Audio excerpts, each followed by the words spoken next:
रखा हुआ है, तो वही खुदा ना खास्ता आग लग जाए या बाढ़ आ जाए या कोई भी नेचुरल डिजास्टर हो जाए या फ्लड आ जाए, कैसी भी तरीके से या चोरी हो जाए या लूट हो जाए, तो किसी भी तरीके से अगर हमारे गोडाउन की बिल्डिंग जो भी बिल्डिंग है और साथ के साथ जो सामान रखा हुआ है उसको कुछ हो जाए तो वो इंश्योरेंस में कवर होता है। उसे कहते हैं हम सिंपल गोडाउन इंश्योरेंस। और रात को आता है और रात को तो क्या है कि बाहर गार्ड होता है और बाहर ही सामान डाल के अनलोड करके चला जाता है। फिर सुबह जब कारीगर आते हैं फिर जो दरवाजा खुलता है फिर हम अंदर रखते हैं। तो ऐसे केस में क्या है मैं बताना चाहूंगा, बाहर रखा हुआ है, कवर नहीं है, अगर बारिश आ गई या चोरी करके ले गया, भले आपका गार्ड है नहीं है, क्योंकि हमने जो पॉलिसी ली हुई है आपने गोडाउन ली है, गोडाउन के अंदर रखा का बेसिस होता है दो भागों में मैं कहूंगा। गार्ड सिक्योरिटी सिस्टम पूछा जाता है, गार्ड है रहता है नहीं रहता, सीसीटीवी है नहीं, फायर सिस्टम आपका कैसा लगा हुआ है, वाटर हाइड्रेंट सिस्टम है या पोर्टेबल सिलेंडर्स है। दूसरा कमोडिटी क्या है, वो बहुत इंपॉर्टेंट एस्पेक्ट है। एक तो क्या हो गया जैसे कि एग्जांपल हम बात करते हुए आ रहे थे कि तो मैं आपसे ये जानना चाहूंगा कि गोडाउन इंश्योरेंस क्या होता है और कैसे ये स्टॉक इंश्योरेंस से अलग है। Sir godown insurance basically godown से समझ में आ रहा है कि जो भी सामान जहाँ पर गोडाउन में रखा जाता है, बेसिकली जहाँ पे सेलिंग नहीं स्टोरेज पर्पस के लिए है, वो उसे हम गोडाउन कहते हैं। और वो स्टॉक से अलग नहीं है, सेम ही है, क्योंकि स्टॉक भी हम गोडाउन में रखते हैं। तो ये दोनों पॉलिसी आप लगभग सेम ही कह लो कि गोडाउन पॉलिसी और स्टॉक पॉलिसी ये दोनों लगभग सेम ही है। तो इसमें इंश्योरेंस में कवरेजेस क्या होते हैं, ये होते हैं कि जैसे मान लो कि एक बहुत बड़ी स्टेशनरी की गोडाउन है और जहाँ पे हमारा सिर्फ स्टेशनरी का सामान रखा हुआ है, तो वही खुदा ना खास्ता आग लग जाए या बाढ़ आ जाए या कोई भी नेचुरल डिजास्टर हो जाए या फ्लड आ जाए, कैसी भी तरीके से या चोरी हो जाए या लूट हो जाए, तो किसी भी तरीके से अगर हमारे गोडाउन की बिल्डिंग जो भी बिल्डिंग है और साथ के साथ जो सामान रखा हुआ है उसको कुछ हो जाए तो वो इंश्योरेंस में कवर होता है। उसे कहते हैं हम सिंपल गोडाउन इंश्योरेंस पॉलिसी या हम उसे कहते हैं स्टॉक इंश्योरेंस पॉलिसी, अगर सिर्फ हम स्टॉक कवर करते हैं। अब सर मैं आपसे ये जानना चाहूंगा कि गोडाउन इंश्योरेंस कितने प्रकार के होते हैं। सर गोडाउन इंश्योरेंस भी मैं इसमें कहूंगा कि 3 तरह के होते हैं।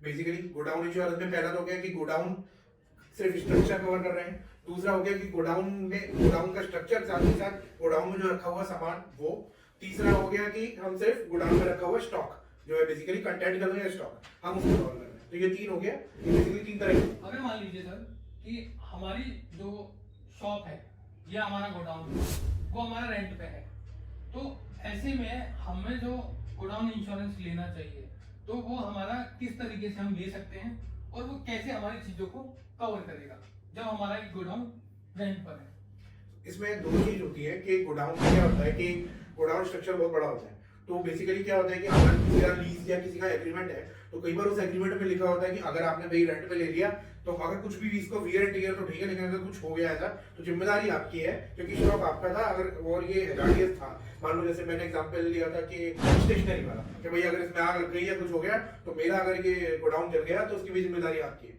तो इस केस में क्या होगा कि अगर जिम्मेदारी है रेंट पे ले रखा है आपने, तो वहां पे क्या होगा आपको स्ट्रक्चर का भी इंश्योरेंस लेना पड़ेगा, साथ के साथ साथ आपको अपना सामान का तो लेना ही लेना है। लेकिन जहां पर ऐसा कोई बात नहीं है कि रेंट पे आपने ले रखा है और जहाँ पे आपको गोडाउन की स्ट्रक्चर बिल्डिंग की लेने की कोई जिम्मेदारी नहीं बनती, तो वहां सिर्फ आप अपना स्टॉक का और जो भी फर्नीचर जो भी आपने अलमीरा या सेटअप जैसा कुछ कर रखा है तो आप सिर्फ उसका इंश्योरेंस करा सकते हैं, आपको स्ट्रक्चर का लेने की जरूरत नहीं। सर मैं आपसे ये क्वेश्चन ये जानना चाहूंगा कि गोडाउन इंश्योरेंस में जो एम्प्लॉय होते हैं जो काम कर रहे होते हैं क्या हम उनको भी कवर कर सकते हैं गोडाउन इंश्योरेंस में क्या, या फिर उनके लिए अलग से कोई पॉलिसी लेनी पड़ेगी। सर जैसे कि शॉप इंश्योरेंस ऑफिस इंश्योरेंसेस में भी मैंने जिक्र किया था कि सिंपल सी बात है, गोडाउन में अगर आपके बंदे हैं या एम्प्लॉइज हैं काम कर रहे हैं और वो लोडिंग अनलोडिंग और जो भी एक्टिविटी डेली एक्टिविटी के लिए जा रहे हैं मार्केटिंग एक्सेट्रा, और उसमें अगर आप चाहते हो कि उनकी आप समझते हो कि आपकी लायबिलिटी है तो कुछ हम इंश्योरेंस उनको देना चाहे कवर करना चाहते हैं, तो हमें 2 पॉलिसी, एक होती है वर्कमैन कंपनसेशन पॉलिसी और एक होती है हमारी पर्सनल एक्सीडेंटल पॉलिसी। तो इन दोनों में से आप कोई सी भी पॉलिसी ले सकते हैं। अच्छा दूसरी बात मैं इसी में इंक्लूड कर दूं कि गोडाउन पॉलिसी में आमतौर पे साथ में नहीं आती, आपको एक ऐसा एड ऑन लेना पड़ता है या सेपरेट पॉलिसी लेनी पड़ती है अपने एम्प्लॉइज के। तो मैं आपसे ये जानना चाहूंगा कि हमारे इंडिया में बहुत से ऐसे शॉप ओनर्स हैं जिनकी शॉप बहुत बड़ी है और साथ में उनके पास गोडाउन्स भी हैं, तो अब ऐसे में वो किस तरीके से प्रॉपर वैल्यूएशन लगा पाए अपने गोडाउन में रखे सामान का, जिससे कि उन्हें गोडाउन इंश्योरेंस पॉलिसी लेने में कोई भी किसी भी तरह की परेशानी ना हो। तो ये मैं आपसे जानना चाहूंगा। ये एक पॉलिसी होती है वो शॉप प्लस गोडाउन करके आप कह सकते हो। बेसिकली वैल्यूएशन तो वो आराम से लगा देते हैं, उनको पता है कि हर महीने का कितना उनका स्टॉक है, कितना वो बाय कर रहे हैं, कितना वो सेल कर रहे हैं। बेसिकली आपको यहाँ ये ध्यान रखना है कि जैसे मैंने एक पिछली वीडियो में भी कहा था कि आज जब फेस्टिवल का टाइम होता है, जब हमारा पीक सीजन का टाइम होता है, हमारा स्टॉक मान लो किसी का 5 करोड़ है, तो शॉप में भी 2 करोड़ रखा हुआ है और गोडाउन में भी आपने 3 करोड़ का 5 करोड़ का सामान रखा हुआ है, और जब आया तो आपने उसको डबल कर लिया फेस्टिवल के टाइम में। तो आपको जरूर उस पॉलिसी में जो भी आपने पॉलिसी बाय कर रखी है, शॉप या गोडाउन की सेपरेट या एक साथ मर्ज करके, वो आप ले सकते हैं। तो आपको ये जरूर इंश्योर करना है उस टाइम पे आप जरूर पॉलिसी में बढ़वाएं और उन्हें अपनी एजेंट को बोले कि भाई अब जो आगे के लिए है, तो मेरा जो स्टॉक में जो पॉलिसी में सम इंश्योर्ड है वो आप बढ़ा दें। क्योंकि खुदा ना खास्ता अगर मान लो आपका जो बेसिक जो बोलता है, जो पॉलिसी है, आपने 5 करोड़ की ले रखी है, और एक्चुअली में जब पीक टाइम आया, खुदा ना खास्ता उसी टाइम कुछ मिसहैपनिंग हो गई और वो जो स्टॉक था 8 करोड़ का था, पॉलिसी थी 5 करोड़ की, तो वो अंडर वैल्यूएशन हो जाएगी, तो वहां पे क्लेम आपका अंडर वैल्यू सेटल होगा।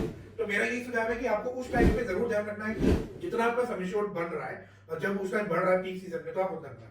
और सेकंड ऑप्शन इसमें ये होता है कि अगर आपका 10% का 5 आपको 20% 20% और इससे ज्यादा नहीं बढ़ता, तो आप अगर 5 करोड़ का आपका एक थ्रेशोल्ड एरिया है, तो आपको लगता है कि मैं 6 करोड़ तक मैक्सिमम रहता है, तो आप मैक्सिमम 6 करोड़ का पूरे साल के लिए ले लें। वो भी एक नॉमिनल चार्ज ही रहता है, ज्यादा अंतर नहीं होता।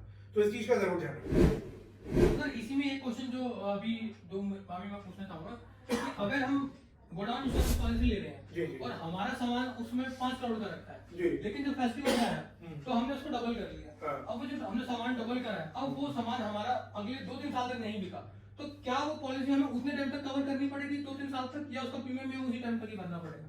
ये मैं जानना चाहूंगा। वो सर अच्छा सवाल है। ऐसा है कि पॉलिसी एक तो 1 साल भर की होती है, 1 साल की होती है। अब जैसे अगर आप कह रहे हो कि 5 की जगह मैंने एग्जांपल लिया था कि 8 करोड़ का स्टॉक था और स्टॉक किसी कारण से बिका ही नहीं और वो वहीं रह गया, तो सीधी सी बात है कि आपको 1 करोड़ का स्टॉक की पॉलिसी मेंटेन करके रखनी चाहिए। जैसे आपका बिजनेस ग्रो कर रहा है, आपने अब 1 करोड़ ही स्टॉक करना शुरू कर दिया, तो आपको पॉलिसी उसकी गोडाउन की 8 करोड़ की ही लेनी चाहिए, क्योंकि क्लेम भी सेटलमेंट उतने का ही होगा।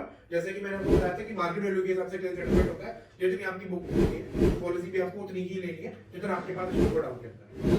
अगर किसी का बहुत बड़ा गोडाउन है और उसके पास शॉप भी है, तो उसमें कौन सा इंश्योरेंस लेना चाहिए? शॉप इंश्योरेंस लेना चाहिए या फिर गोडाउन इंश्योरेंस लेना चाहिए?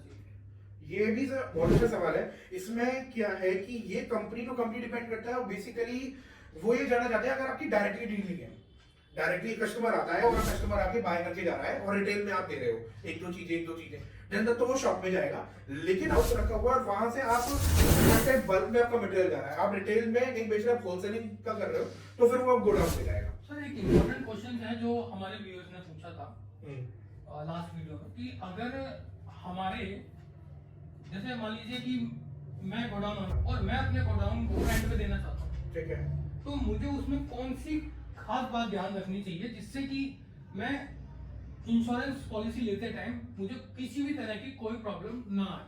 तो ये मैं आपसे एक बहुत इंपॉर्टेंट चीज है जो मैं जानना चाहूंगा। ये बहुत इंपॉर्टेंट है कि कई लोग गोडाउन बाय करते हैं फॉर द रेंटल के लिए, और कभी कुछ ऐसा कुछ घटना घट जाए तो क्या होगा। आपको सबसे बड़ा इंपॉर्टेंट ये ध्यान रखना है कि जब वो गोडाउन आप रेंट पर दे रहे हैं ना, सबसे पहले आप उनसे पूछिए कि क्या सामान रखते हैं, कि वो हैजार्डियस कैटेगरी में आ रहा है कि नहीं आ रहा है, और इंश्योरेंस भी आप उसी हिसाब से करें। जैसे कि आपका किसी का 1 साल की लीज थी और अगली बार आ गया तो FMCG का सामान रखता है खाने पीने का, और वो भी एक हैजार्डियस कैटेगरी में आता है, क्योंकि जो उसमें प्लास्टिक के पैकेज कंटेनर जो होते हैं वो ज्वलनशील होते हैं, तो वो हैजार्डियस कैटेगरी 1 और 2 में आ सकते हैं, तो पॉलिसी भी आपकी 1 और 2 में आएगी। तो ऐसा नहीं है कि बिल्डिंग आपकी खाली थी और कुछ भी नहीं है, क्योंकि पिछले साल शायद आपने आयरन का स्टॉक रखा हुआ, इस साल आपने अलग से दूसरा स्टॉक रखा है, उसकी कैटेगरी अलग है। तो पहली चीज ये, अगर आप पॉलिसी बाय कर रहे हो तो आप उस टाइम जब रिन्यू करोगे तो भाई आपको पता ही कि आप किसको दे रहे हैं, तो पॉलिसी बिल्डिंग का जो आपका जो कैटेगरी आएगी वो के हिसाब से पॉलिसी बनेगी और उसका प्रीमियम चार्ज उस हिसाब से होगा। ठीक है, ये बहुत जरूर ध्यान रखने की चीज है। अगर आपका खाली है तब उसमें फर्क नहीं पड़ता। और सेम ऐसी चीज में अगर आपने एग्रीमेंट कर रखा है, एग्रीमेंट में आपने बीइंग एन ओनर आपने बोल रखा है कि भाई की जिम्मेदारी आपकी है, रेंट तो मैं ले रहा हूँ, लेकिन मैंने रेंट एग्रीमेंट में जिम्मेदारी आपकी है कंप्लीटली, अगर किसी वजह से आपको कुछ होता है में आग लगती है तो उस केस में आपको कोई दिक्कत नहीं। बस आप पॉलिसी की कॉपी जरूर मांगे और जरूर सुनिश्चित करें कि उसने जो पॉलिसी बाय करी है वो एग्जैक्ट सही करी है और उसमें आपकी जो बिल्डिंग की वैल्यू है वो सही लगाई है कि नहीं लगाई है।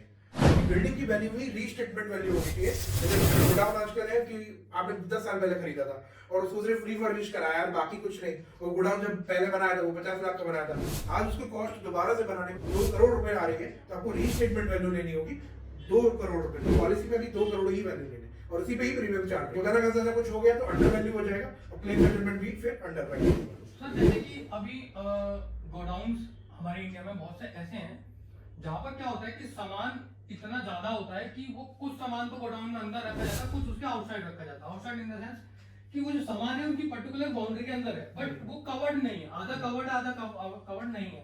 तो ऐसे में गोडाउन इंश्योरेंस लेते हैं तो क्या वो उस अनकवर्ड जो प्रोडक्ट रखा हुआ है उसको कवर करेगा या नहीं करेगा, ये मैं आपसे जानना ये बहुत अच्छा सवाल है। इसके लिए हमारे पास कई बार कॉल्स भी आए थे। मैं इसमें बता दूं कि एक एग्जांपल के थ्रू मैं बता रहा हूं, जैसे आयरन का स्टॉक, इसको कोई परेशानी कुछ भी नहीं होता, ठीक है। तो रेलवे ट्रैक के आयरन के स्टॉक वो रखते बना के स्टॉकिस्ट रखा जाता है। तो उस केस में अंदर रखो या बाहर रखो, लेकिन बिजनेस प्रीमाइसेस के अंदर रखा हुआ है, बाउंड्री वॉल के अंदर कवर है, कोई प्रॉब्लम नहीं। आपको खुदा ना कुछ हो गया तो क्लेम मिलेगा, ठीक है। लेकिन यहीं पे अगर बात करते हैं एफएमसीजी प्रोडक्ट या स्टेशनरी या ऐसी चीज, सीधी सी बात है, ऊपर बारिश है, गिरेगा पानी तो खराब होगा। तो वहां पे पॉलिसी में साफ ये लिखा होता है कि बिजनेस भले ही बाउंड्री वॉल के अंदर है, लेकिन आपने उसको सही प्रोटेक्शन नहीं दिया हुआ है जिस तरीके से उसकी लायक है। वो जैसे बारिश हो रही है और वो कार्टून बॉक्स गल जाएगा, खराब हो जाएगा। तो सीधी बात, अगर आप उसको नॉर्म्स को फॉलो नहीं कर रहे हो, भले बाउंड्री वॉल के अंदर है, आपको कवर नहीं होगा, क्लेम नहीं हो मिलेगा, ठीक है। तीसरा इसी में मैं ऐड कर देता हूँ कि किसी ने हमसे कहा था कि हमारा एक गोडाउन है और उसमें बाउंड्री वॉल, हमारे पास इतना सामान था वो सीमेंट का था, और उसने सीमेंट की जो टेम्परेरी बेसिस पे सीमेंट के जो बैग्स हैं वो बाहर रख देता था। तो उस केस में भी कवर नहीं होता। बाउंड्री वॉल तक तो कवर है, लेकिन जब बाउंड्री के बाहर चला गया और भले कोई स्ट्रक्चर है तो बाहर रखा हुआ प्रीमाइसेस के साफ लिखा होता है, कोटेशन में भी लिखा होता है कि बिजनेस प्रीमाइसेस के बाहर अगर रखा हुआ है तो कवर नहीं, कोई जिम्मेदारी नहीं, कुछ भी। भले वो आपके स्टॉक की लिस्ट में, बुक में, कीपिंग में आ रहा हो या ना हो। यानी इसका मतलब ये है कि जब भी हम गोडाउन इंश्योरेंस ले या कोई सी भी इंश्योरेंस पॉलिसी ले, तो उसके जो क्लॉज है बड़े ध्यान से पढ़े जाए। अगर वो हम ऐसा नहीं पढ़ते तो हमें फिर वो हमारा जो भी क्लेम आएगा तो अंडर वैल्यूएशन आएगा। हाँ, यही चीज है। तभी मैं आपसे कहता हूँ जब पॉलिसी बाय करें तो इन चीजों का ध्यान रखें कि आपका एजेंट कौन है, ब्रोकर कौन है, ताकि उसे एग्जैक्ट नॉलेज हो और आपको उस हिसाब से गाइड कर पाए। और आप भी उतनी ईमानदारी से बताएं कि भाई मेरी ये रिक्वायरमेंट है और मेरा बिजनेस ऐसे रन करता है और मेरे बिजनेस के साथ ये एक चैलेंजेस है जो ये रहते ही है। जैसे कईयों में क्या है कि कई लोग कहते हैं कि सर हमारा जो स्टॉक रात को आता है, और रात को तो क्या है कि बाहर गार्ड्स होता है और बाहर ही सामान डाल के अनलोड करके चला जाता है। फिर सुबह जब कारीगर आते हैं फिर दरवाजा खुलता है, फिर हम अंदर रखते हैं। तो ऐसे केस में क्या है, मैं बताना चाहूंगा, बाहर रखा हुआ है, कवर नहीं है। अगर बारिश आ गई या चोरी करके ले गया, भले आपका गार्ड नहीं है, क्योंकि हमने जो पॉलिसी ली हुई है आपने गोडाउन की है, गोडाउन के अंदर रखा हुआ माल की। तो ये चीज आपको एक बात बहुत करनी है। सर मैं आपसे ये क्वेश्चन जानना चाहूंगा कि गोडाउन इंश्योरेंस में प्रीमियम कैसे चार्ज होता है और क्या हम इन प्रीमियम को रिड्यूस भी कर सकते हैं या नहीं कर सकते हैं? देखो, प्रीमियम चार्ज का बेसिस होता है दो भागों में मैं कहूंगा। गार्ड, सिक्योरिटी सिस्टम पूछा जाता है, गार्ड है, रहता है नहीं रहता, सीसीटीवी है या नहीं, फायर सिस्टम आपका कैसा लगा हुआ है, वाटर हाइड्रेंट सिस्टम है या पोर्टेबल सिलेंडर्स है। दूसरा कमोडिटी क्या है, वो बहुत इंपॉर्टेंट एस्पेक्ट है। एक तो क्या हो गया, जैसे कि एग्जांपल हम बात करते हुए आ रहे थे कि स्टेशनरी वाली, जैसे कहीं पे स्टॉकिस्ट है, स्टेशनरी रखा हुआ तो क्या शूज वाला मेरे को याद आ रहा है। अब उन्होंने क्या करा था, तो पूरी वाटर हाइड्रेंट सिस्टम और सब कुछ रखा हुआ है, फिर भी जो शूज जो है वो कैटेगरी हैजार्डियस 2 में आ गया, ठीक है। और जो आयरन है या जो वो जो सिंपल चीजें जो चलने लायक वो नॉर्मल कैटेगरी में आता है। तो जाहिर सी बात है, जिसके नुकसान होने के चांसेस कम है, किसी भी हालत में उसका प्रीमियम कम रहता है। और जैसे शू हो गया या जो कि मैंने कहा पेपर, स्टेशनरी का सामान जो कि जल्दी चलने गए हैं, वो हैजार्डियस कैटेगरी 2 में आता है। जब हैजार्डियस कैटेगरी 2 में आएगा तो उसको प्रीमियम थोड़ा ज्यादा होगा, जाहिर सी बात। लेकिन हाँ, प्रीमियम उस लेवल पे कम हो जाता है कि अगर जहाँ पे आप अगर वो फायर एक्सटिंग्विशर लगा हुआ है या वाटर हाइड्रेंट सिस्टम लगा हुआ है, वहाँ पे स्पेशल 10 to 15% कंपनी डिस्काउंट देती है टैरिफ पे। दूसरा साथ के साथ आपने जो वाटर लेबलिंग है, जैसे कई बार क्या होता है, हाउस की बहुत पुरानी गंदी होती है, आया और नीचे रख दिया। कई लोग क्या करते हैं, प्लेटफॉर्म बना के रखते हैं जो आपकी प्लिंथ हाइट है, जो आपकी बेसिक रूम फ्लोर की जो हाइट है उससे थोड़ा सा ऊपर, फिर वो अपना स्टॉक कैरी करना शुरू करते हैं। मान लो बारिश भी आया या पानी भी गया तो नीचे की चीजें खराब नहीं हुई। तो ये चीज भी अगर कंपनी देखती है तो कहती है कि, तो इस चीज को भी समझ के प्रीमियम काफी आपका रिड्यूस हो जाता है। तो ये एक्सपेक्ट है जिनको मैं मानता हूँ कि आप प्रीमियम कम करें। एक क्वेश्चन है जो हमारे व्यूअर्स के लिए, जो अधिकतर हम हर वीडियो में पूछते हैं कि आप क्या एडवाइस देना चाहेंगे उन ओनर्स को जो गोडाउन रेंट पर हैं या जो अपने गोडाउन रेंट पर देते हैं, तो उनके लिए क्या एडवाइस रहेगी आपकी तरफ से कि जब वो गोडाउन इंश्योरेंस बाय करें? पहली चीज तो ये है कि गोडाउन इंश्योरेंस ओनर्स के लिए ये है कि जब वो रेंट पर दे या खाली है तो कोई बात नहीं, आप खाली है तो खाली के हिसाब से इंश्योरेंस आपका चलेगा। लेकिन जब आप रेंट पे देते हैं और रेंट पे चढ़ जाएगा आपका, तो आप जो पॉलिसी है वो चेंज कराएं उसी के अकॉर्डिंग, जैसा आपका सामान अब जिस रेंट वाले को दिया है वो रखने वाला है, लोहे रखने वाला है, तो आप कंपनी को इन्फॉर्म करें, पॉलिसी उस हिसाब से रिवाइज होगी। या कोई भी अगर हजार्डियस वाला जो ऑयल ड्रम्स या कोई भी पेट्रोकेमिकल टाइप का कुछ है तो पॉलिसी आप जरूर कंपनी को इंटीमेट करें, और जरूर आप प्रीमियम दें ताकि आपका जो स्ट्रक्चर है वो सुरक्षित रहे अगर इन केस ऑफ कुछ मिसहैपनिंग हो जाए। दूसरा बात करूंगा मैं उसकी जिसने रेंट पे ले लिया है, अगर वो सिर्फ अपने स्टॉक का इंश्योरेंस करा रहा है तो ये जरूर ध्यान दें कि भाई उसकी ऑक्यूपेंसी क्या है, उसी हिसाब से ले कि अगर वो हजार्डियस कैटेगरी में आता है तो हजार्डियस में भी फर्स्ट 2-3 ग्रेड होते हैं, तो ये जरूर सुनिश्चित है भले ही प्रीमियम ज्यादा हो, क्योंकि क्या है जब क्लेम आता है तो ये जरूर देखी जाता है कि आपने कैटेगरी कहीं गलत ली थी कि नहीं ली। तीसरा एस्पेक्ट जो है कि आप जिस भी बंदे से पॉलिसी ले रहे हो, एजेंट और ब्रोकर, उसको नॉलेज होना बहुत जरूरी है। जब वो पॉलिसी बाय करता है ना तो आपको खुद ही समझ में आ जाता है कि उसको कितना नॉलेज है और क्या है, क्या क्वेश्चन पुटअप कर रहा है, और मेरे मुताबिक या मेरी जो बिजनेस करने का तरीका है, मेरी जो रिक्वायरमेंट है, क्या वो मेरे को पॉलिसी उस हिसाब से दे रहा है कि नहीं दे रहा। तो मेरे को लगता है ये दोनों आपको ये चीजों को ध्यान में रखना है। भाई भले ही आप रेंट पर दे रहे हो, उसके बाद भी जिम्मेदारी आपकी खत्म नहीं हो जाती, भले ही आप रेंट पे ले रहे हो तो भी। और बाकी आपको वीडियो इंफॉर्मेटिव लगा होगा आई होप, और हमारे इसी इंश्योरेंस अवेयरनेस जो हमारा मिशन है इससे आप जुड़े रहें और हमारे चैनल को लाइक और सब्सक्राइब करें। और भी अगर कोई भी सुझाव या कुछ कमेंट हो या आप चाहते हैं कि इस पे वीडियो बने तो आप नीचे जरूर हमारे कमेंट सेक्शन में कमेंट कर सकते हैं।